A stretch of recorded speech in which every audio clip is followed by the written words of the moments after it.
The heat was sweltering, but not on the thermometer hanging from the wall. A storm was raging. The winds of change were blustery. Yet on this day, we found ourselves in the eye of the hurricane. The year was 1930. Life had doubled down on society with a 1-2 punch. The Great Depression not only took the wind of our sails, it knocked the air out of our guts, and we could barely breathe. Prohibition had left our parched self-dignity bone dry, depriving us the liquid refreshment of escape. These were desperate times that called for desperate measures. Many had no way out, nowhere to go. In my world, a lucky few had found refuge from the desolate wasteland. Hidden from the outside world was an oasis, a sanctuary where was found a special kind of breadline with cards and booze and babes, all served up on a silver platter. And within this house of cards, the deck was stacked by a queen. And baby, she was all diamonds. On stage, she ruled the night. Her name was Rose. Her scepter, a microphone. Her crown, that voice. How she could torture a man with that voice. But what an exquisite way to go. On this night, a single light from within this speakeasy beckoned all to enter the refuge inside. And just as a lighthouse beckons the wayfaring ship home to port, this light purged away the gloomy eclipse outside. But beware, for just as an approaching insect gets scorched, those leaving their inhibitions at the door of the oasis could get burned. I know, I was there. Sure, there was food, gambling, and a singer who could yank your heartstrings out and tie them in a pretty little bow.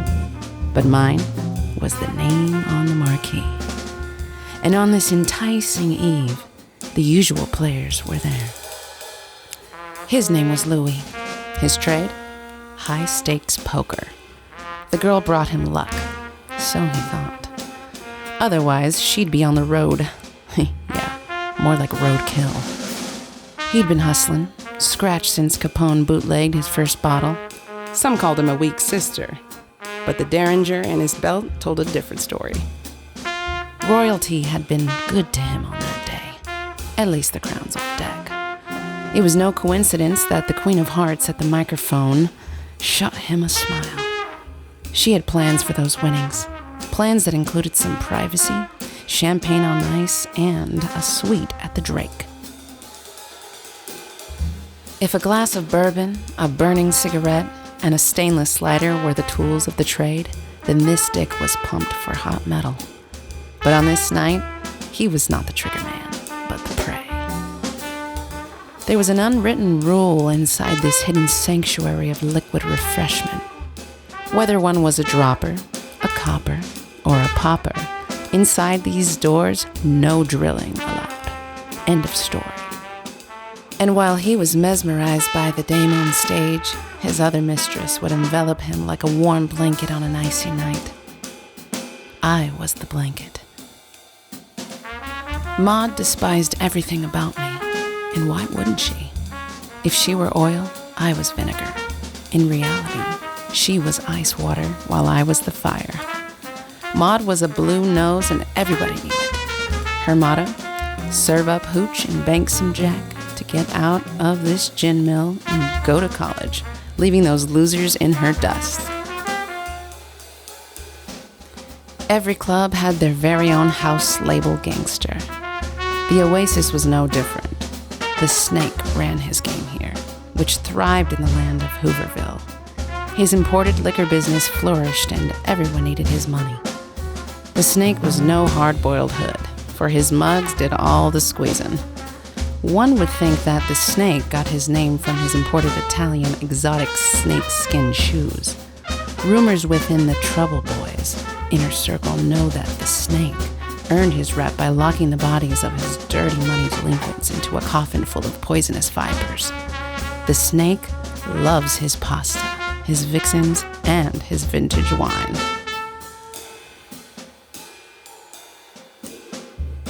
When Rose enters stage right, every heart in the place sinks like the Titanic. Where I, capable of jealousy, I'd knock her off, rub her out, and snub out the remains. But tonight, we are allies. She glances at the gambler. If looks could kill, he meets her gaze, revealing lingering traces of past encounters. The only oblivious mark in the room speaks up. It is the phone, and it desires dialogue with the slew. Reluctantly, he lowers his drink and takes the phone. Sensing a reptilian presence, Colburn turns to meet the gaze of the snake. Knowing that answering the call may be his final epitaph, he lowers the handset onto the receiver. Satisfied, the reptile returns to his feeding.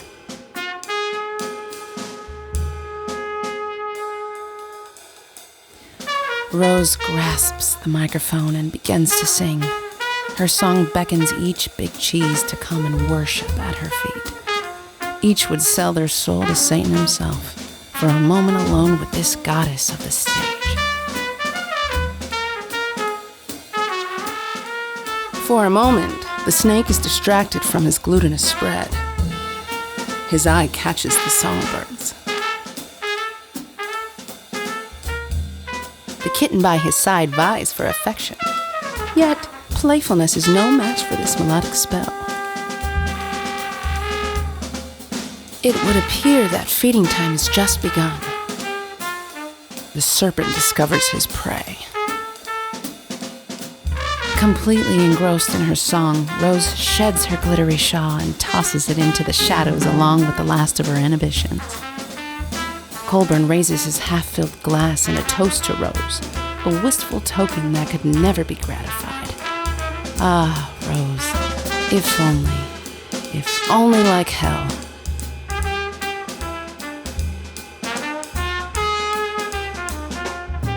Even Maud, with her facade of top-heavy conceit, stops in her tracks, compelled to gaze backward at Rose.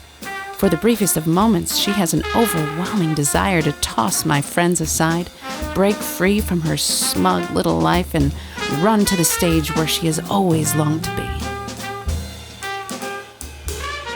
Rose kicks off her shoes with a thrust of her hips, swaying from right to left, stripping the audience of any lingering sense or morality or decency. Colburn, that calloused old peaker, shoots her a nod and a smile that hinted regret. Louis's belated tell reveals itself too late. The corner of his lips curve upward as he lays down his cards. Face up, a straight flush. King high. Layla is right there to help in the harvest, making sure that her portion is taken in nearest his heart.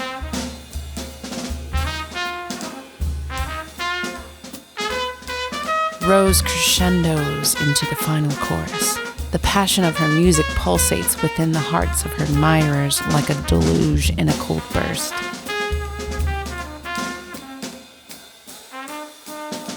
And then, her song ends.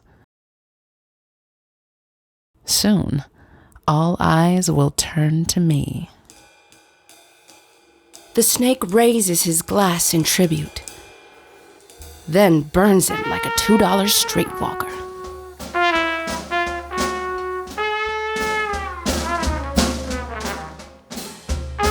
Yet this audacious act would be his last. For in the end, revenge always gets the payback.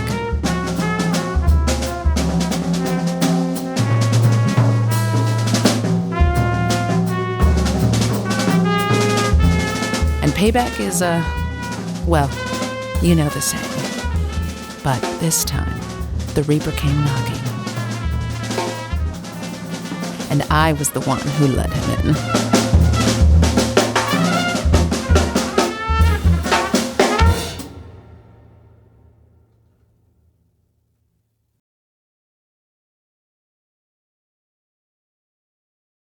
Rose bids adieu with a wink as she steps back into the shadows of better days long past, to another time, another place. I know, for I was there. I'm always there. And still to this very day, I am present at every party, every celebration, and every carnal enticement. I am the shrink, the priest, and the best friend. All dressed up in a shiny new gown. I am always around to share in every victory and defeat, marriage and divorce, celebration and failure, birth and death. You know who I am, don't you? And yet, you hesitate to acknowledge my influence in your life. Those days when you drowned your sorrows and I numbed your pain. In the good, the bad, and the ugly. That's right. Go ahead. Speak my name. Deny it no longer. Whisper it one more time and receive your balm of Gilead.